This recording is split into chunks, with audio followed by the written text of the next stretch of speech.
지금 시바이누 코인은 하락세 속에서도 일부 분석가들은 반등 가능성을 예견하고 있습니다. 연초 대비 60%가량 하락했는데도 왜 반등 가능성이 있다는 걸까요? 우선 12월 금리 인하를 앞두고 거시경제 측면으로 볼 때 암호화폐 시장이 다시 회복세로 돌아서면서 강력한 반등이 나올 거라는 분석과 기술적 측면에서도 연말 이후 이어진 조정이 1년 가까이 누적되며 과매도 구간에 접근했다는 게 그 이유죠. 거시경제 측면과 기술적 분석이 이렇게 맞물릴 땐 충분히 가능성 있는 이야기라 기대를 걸어보시는 것도 좋아 보입니다. 그리고 시바이누 코인은 1원도 안 하는 금액에서 수십만 배 상승해 단돈 몇만 원으로 또 몇억, 몇십억씩 수익을 볼 수 있게 해줬죠. 이 코인은 투자를 하는 모든 사람들의 꿈을 이뤄줄 수 있었습니다. 2021년 초 일론 머스크의 도지코인 SNS 게시글과 함께 밈 코인이라는 새로운 투자 트렌드가 생겨났죠. 밈 특성상 극도로 낮은 가격대가 형성되는데 대박을 노리는 투기 심리를 자극한 게 폭발적인 상승을 이끌었던 겁니다. 이때 이런 투기 심리를 풍자하듯 도지킬러라는 닉네임으로 시작한 시바이누는 강력한 커뮤니티와 마케팅으로 단기간에 시가총액 상위권에 진입했습니다.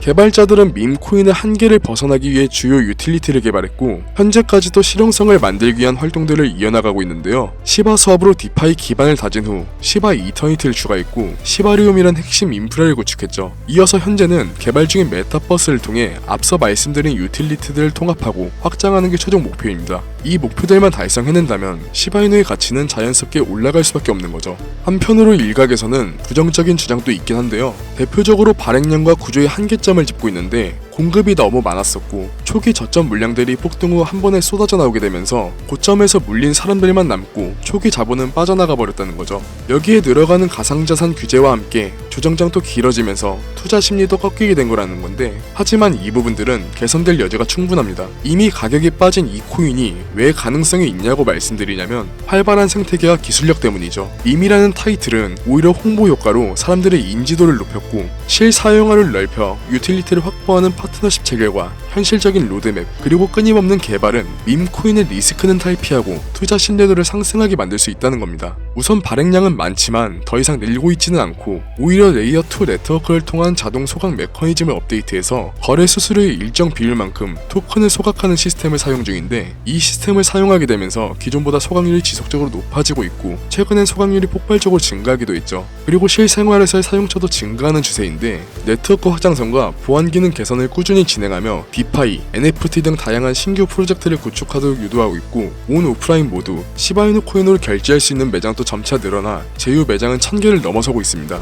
이런 수요 증가로 해외 코인 분석 플랫폼 크립토 드네스에서는 장기적인 관점에서 2030년까지 누적된 소각 효과와 함께 네트워크 활성화로 전고점을 돌파해 사상 최고가를 기록할 거라는 의견이 있죠. 이어서 가상자산의 규제도 큰 걱정을 하실 필요가 없는데요. 제도권 내에서 감시가 불가한 코인들의 시장 조작에 대한 우려로 투자자를 보호하기 위해 규제 법안을 강화해서 적용시켰던 건데 2025년 9월 SEC가 디지털 자산 일반 상장 기준을 승인해 기존 개별 심사로 더디고 엄격했던 기준이 완화되며 제도권으로 진입이 수월해졌습니다. 따라서 SEC가 요구하는 기준을 충족한 코인들은 순차적으로 ETF가 승인되면서 제도권 내에서 관리가 가능해졌고 기존보다 규제가 완화되는 효과를 얻게 되었죠. 규제 강화와 함께 외부적인 요인으로 길어졌던 위축된 투자 심리도 점차 회복할 것으로 보입니다. 그리고 중요한 건 시바이누도 ETF 편입 가능성이 높다는 건데요. 미국의 T 로우 프라이스 그룹의 액티브 크립토 ETF S1 서류를 보면 시바이누가 편입 가능한 자산으로 명시된 바가 있습니다. 즉 유통량이나 규제 같은 부정적인 이슈들은 시간이 지나면 자연스럽게 해소되는 문제들인 거고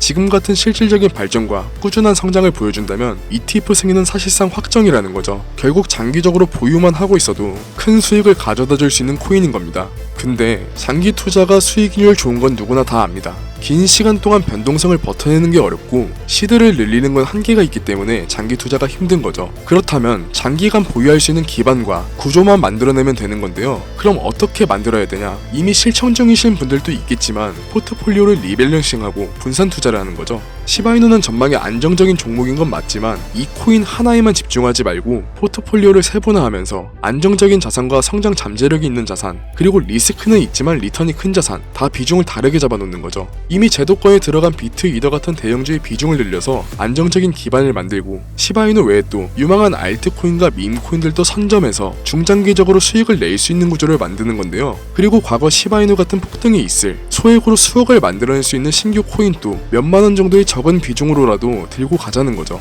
하지만 당장 거래소에 상장된 코인만 수백 개인데 개인이 일일이 분석하기엔 현실적으로 어렵죠. 그래서 공유도 드리고 있으니 궁금하신 분들은 영상 끝 설명을 참고해 주시면 되고요. 공유받기 전에 앞서 왜 굳이 알려줘나 싶으실 텐데요. 이런 생각 드시는 게 당연한 거죠. 솔직히 선물 시장 같이 한쪽은 무조건 잃게 되는 제로섬 게임이었다면 알려드리지 못했을 것 같은데요. 다행히 코인 시장은 제로섬 게임이 아니죠. 저는 코인 판에서 지난 8년 동안 벌만큼 벌었고 이제는 시드를 늘리지도 줄이지도 않은 채 여유 자금으로 큰 폭등이 있을 만한 코인만 분석하고 투자하고 있습니다. 그냥 정보를 받는 조건으로 구독과 좋아요만 눌러주세요. 신청 방법은 총 2가지인데요. 우선 영상 설명란에 링크가 하나 있는데 들어가셔서 양식을 작성해 주신 후 제출해 주시면 됩니다. 그리고 양식 작성을 어려워하신 분들도 종종 계셔서 개인 번호로 또 신청을 받고 있습니다. 010-7687-7841 이 번호로 검증이라고 문자 하나만 보내주세요. 신청 확인용이라 카카오톡이나 전화는 확인이 어려워서 꼭 문자로 검증이라고 부탁드립니다. 오늘 영상이 여러분들께 큰 도움이 되셨으면 합니다. 여기까지 영상 시청해주셔서 정말 감사드립니다. 트레이더 김준수였습니다.